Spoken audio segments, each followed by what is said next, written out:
Right right మళ్ళీ వస్తుంది దయచేసి. మనతో ఎస్వి బాబు గారు జాయిన్ అయ్యారు జూమ్ కాల్లో. జనసేన పార్టీ సీనియర్ నాయకులు పెడన నియోజకవర్గం నుంచి. బాబు గారు గుడ్ మార్నింగ్ అండి. Good morning sir. మీకు పేరలో ఉన్న పెద్దలకి, ప్రైమ్ లైన్ ప్రేక్షకులకు అందరికీ శుభోదయం. బాబు గారు, మొత్తానికి రాజశేఖర రెడ్డి గారి కుమార్తె స్ట్రైట్గా వారి సోదరుడు ఏపీ ముఖ్యమంత్రి జగన్మోహన్ రెడ్డి గారు స్ట్రైట్గా టార్గెట్ చేస్తూ ఉన్నారు. అంటే ఎవరు ఎక్స్పెక్ట్ చేసి ఉండరు, ఆ స్థాయిలో టార్గెట్ చేస్తున్న పరిస్థితి ఉంది. జగన్ గారి దగ్గర నుంచి ఎలాంటి స్పందన అయితే రావడం లేదు. మరి కుటుంబ సభ్యుల మద్దతు ఆయనకి ఏ మేరకు ఉందో, లేకపోతే పూర్తిగా కుటుంబ సభ్యుల మద్దతును కూడా కోల్పోయారా? దేశ రాజకీయాల్లో చెట్టు పేరు చెప్పి కాయలు అమ్ముకునే కుటుంబం ఏదన్నా ఉందంటే అది వైఎస్ కుటుంబమేని మనం చెప్పొచ్చు. ఎందుకంటే వీళ్ళు మనం పార్టీలకు అతీతంగా చూస్తే, నేను కూడా రాజశేఖర రెడ్డి గారి అభిమాని అని గర్వంగా చెప్పుకుంటాను. ఎందుకంటే రాజశేఖర రెడ్డి గారి నిజాయితీ రాజకీయాలు కానీ, ఆయన పందా కానీ, ఆయన మనస్తత్వం కానీ ఈ కుటుంబంలో ఎవరికీ రాలేదు. ఎందుకంటే షర్మిల గారు ఇక్కడ జగన్మోహన్ రెడ్డి గారి జైల్లో ఉన్నప్పుడు రాష్ట్రం అంతా తిరిగి అనేక సత్యదూరమైన హామీలు, నెరవేర్చలేని హామీలను, అనేక కళ్ళబొల్లి మాటలు చెప్పి పవిత్ర గంధాన్ని చేతన పట్టి తల్లి గారు కూడా తిరిగిన సందర్భాన్ని తెలుగు ప్రజలు మర్చిపోరు.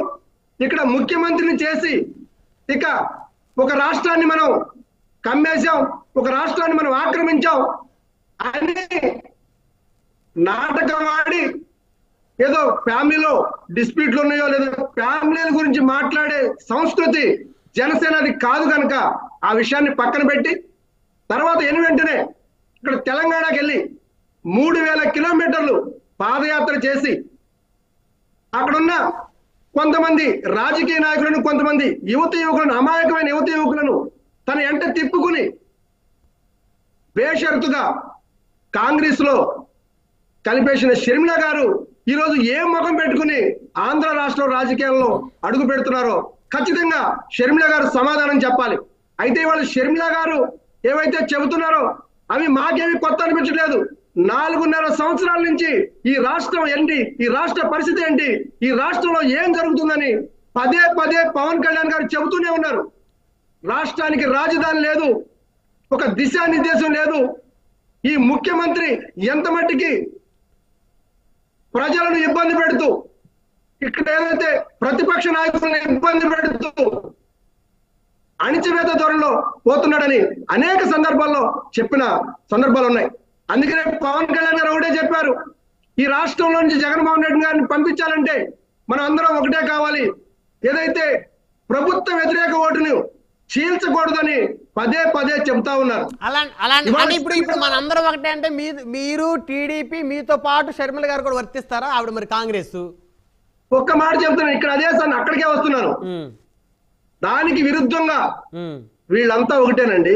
షర్మిల గారు కానీ, జగన్ రెడ్డి గారు కానీ వీళ్ళంతా రాష్ట్రాలను ఆక్రమించి తద్వారా రాష్ట్ర సంపదని కొల్లగొట్టాలని వస్తారు తప్ప ఎక్కడా కూడా వీళ్ళకి ప్రజల మీద కానీ, రాష్ట్రం మీద కానీ, రాష్ట్ర భవిష్యత్తు మీద కానీ ఎలాంటి క్లారిటీ లేదు. ఇవాళ ఒకటే చెబుతున్నాను, వైసీపీ పెద్దలకు ఒకటే చెబుతున్నాను, వాళ్ళ షర్మిల గారు సరే ఆమె ఒక పార్టీకి అధ్యక్షురాలు అయింది కనుక ఈ రాష్ట్రంలో ఉన్న సమస్యల్ని ప్రస్తావిస్తే మీకు ఎందుకంత మంటని అడుగుతున్నాను. అంటే తల్లి చెల్లిని చూడరా మీరు? రేపొద్దున విజయమ్మ గారు ఒక సందర్భంలో ఏదైనా సందర్భంలో మాట్లాడితే విజయమ్మను కూడా రాజశేఖర రెడ్డి భార్య కాదనే ధోరణిలో వీళ్ళు మాట్లాడతారేమోనని నాకు కాస్తంత అనుమానం కలుగుతుంది. ఇవాళ ఏదైనా కానీ సభ పెడితే, ఎందుకంటే పవన్ కళ్యాణ్ గారి ప్రతి సభలో పవన్ కళ్యాణ్ గారి నామస్మరణ లేకుండా జగన్ రెడ్డి గారు సభ చేసిన సందర్భాలు లేవు. మరి రేపు మీ చెల్లి వ్యక్తిగత జీవితాన్ని కూడా నువ్వు ప్రస్తావిస్తావని నేను జగన్మోహన్ రెడ్డి గారిని సూటిగా ప్రశ్నిస్తున్నాను. అంటే అడగాలి ఏమండి,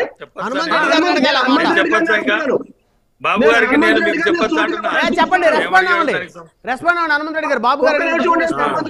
బాబు గారు ఒక్క నిమిషం. మహిళలను మీరు ఏదైతే మాట్లాడుతున్నారో పవన్ కళ్యాణ్ గారి గురించి మాట్లాడారు తప్ప మహిళల గురించి ఎక్కడా తప్పుగా మాట్లాడలేదు. అది దాని గురించి కూడా వివరణ ఇమ్మంటే ఇస్తాను. దాని గురించి కూడా వివరణ ఇమ్మంటే ఇస్తాను. శర్మిలమ్మ గారు పెళ్లి చేసుకున్నాక సంసారానికి కూడా పోకుండానే ఆమె విడాకులు తీసుకొని తర్వాత రెండో పెళ్లి చంద్రబాబు ఏదైతే శర్మిలమ్మ గారి గురించి మాట్లాడాలనుకుంటే మాట్లాడండి. మీ వ్యక్తిగత జీవితం గురించి మేము ఎప్పుడు మాట్లాడలే. ఏదైతే పవన్ కళ్యాణ్ గారు మహిళలను ఒక మహిళతో పెళ్లి చేసుకొని మరో మహిళతో పిల్లల కంటే అంటే సంసార బంధంలో ఉంటూ మరో మహిళతో అక్రమ సంబంధం కొనసాగిస్తూ పిల్లలను కన్నారనే విషయం, ఆడపిల్లలను ఆట వస్తువులుగా ఉండండి బాబు గారు, ఆడపిల్లలను ఆట వస్తువులుగా చూస్తున్నారనే విషయంలో మేము క్లారిటీగా ఉన్నాం. మీరు క్లారిటీగా లేరు అంటున్నా. ఆడపిల్లల హనుమంతరెడ్డి గారు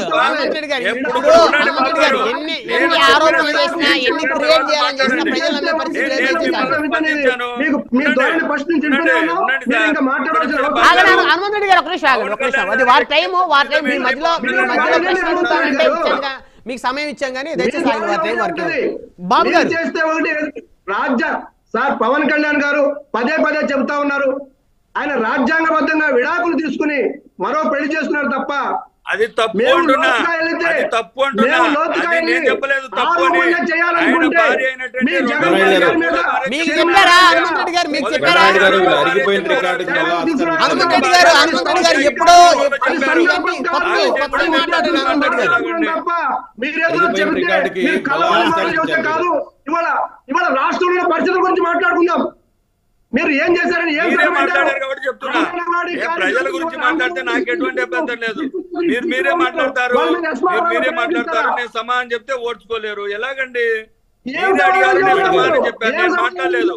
పవన్ కళ్యాణ్ 3 పెళ్లిళ్ళు చేసుకున్నాడా, 4 పెళ్లిళ్ళు చేసుకున్నాడా, మ్యారేజ్ స్టారా, ప్యాకేజ్ స్టారా ప్రజలు నిర్ణయిస్తారు. నేనేం చెప్పాల్సిన అవసరం లేదు. ప్రజలకు తెలుసు ఆ విషయం. ఎవరు రాష్ట్రం కోసం బతుకుతా ఉన్నా, మీరు చంద్రబాబు నాయుడు గారి కోసం బతుకుతా ఉన్నాడు పవన్ కళ్యాణ్ అంటున్నా. రాష్ట్ర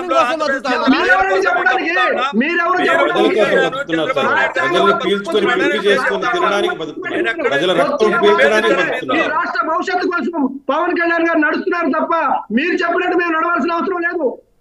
ఈ రాష్ట్ర భవిష్యత్తు కోసం అదే చంద్రబాబు నాయుడు గారు చెప్పినట్టు నడుస్తారులే. మేము చెప్పినట్టు ఎలా నడుస్తారు? చంద్రబాబు నాయుడు గారు చెప్పినట్టు నడుస్తా ఉంటాడు పవన్ కళ్యాణ్. హనుమంతరెడ్డి గారు కొత్త విషయాలు చెప్పండి. హనుమంతరెడ్డి గారు దయచేసి ఆగండి. హనుమంతరెడ్డి గారు ఆగండి దయచేసి. ఇక ఎవరు ఎదురు మాట్లాడినా కూడా చంద్రబాబు గారు స్క్రిప్ట్ ఇచ్చారు, ఆయన కోసం బతుకుతున్నారు, ఆయన కోసం.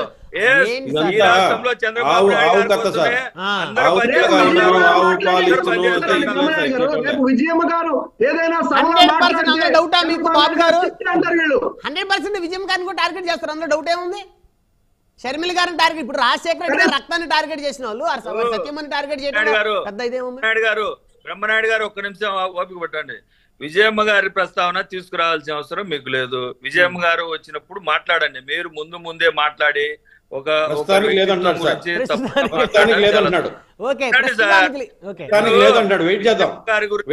ఈ ప్రస్తావన తీసుకురావడమే తప్పు. నేనంటున్నా చంద్రబాబు నాయుడు గారు కానీ పవన్ కళ్యాణ్ గారు కానీ ఇప్పుడే వాళ్ళ కుటుంబ సభ్యులతో ఉన్నారా? మేము చెప్తే మాకేం ఉండాలండి అని అంటారు. ఇవన్నీ మాట్లాడడం వల్ల వచ్చే ఉపయోగం ఏముంది? ఈ రాష్ట్ర ప్రజలకు 2014 నుంచి 2019 వరకు చంద్రబాబు నాయుడు గారు పవన్ కళ్యాణ్ గారు ఈ రాష్ట్రానికి ఏం చేశారో చెప్పమని చెప్పండి. ఇప్పుడు వచ్చిన సబ్జెక్టు హనుమంతరెడ్డి గారు ఇంత కలిసి రచ్చ గెలవాలి అనేటువంటి